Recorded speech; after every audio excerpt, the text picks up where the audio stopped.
અને આપણા બધા નાના મોટા ભાઈઓને વિનંતી છે કે અમે હું અત્યારે કંઈક બે વાત કરવા જાઉં છું ને એ થોડુંક તમે ધ્યાનથી સાંભળજો તો ઓલા કહે છે ને ભલે તમને આ વાતના અંદર ખૂબ આનંદ મળશે, ખૂબ શીખવા મળશે અને ખૂબ ઓલા કહે છે ને તમને સારું લાગશે.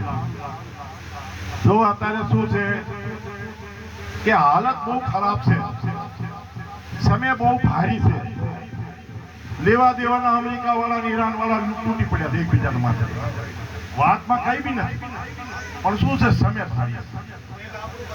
હા, અને એના લીધે આખી દુનિયા પરેશાન છે, આપણું જ નહીં. તો અમે જો એક વાત હું એમ કહું છું, અત્યારે અત્યારે આ પિછલા 1 મહિના અંદર આપણે દિલ્હીના અંદર છે ને 2 સુસાઇડ કેસ થયા. એક ભોજિયાનો દીકરો અને એક અત્યારે આપણે રાજન ભગતના દીકરાની વહુ, એ સુસાઇડ કેસ. અમે જોજો ધ્યાન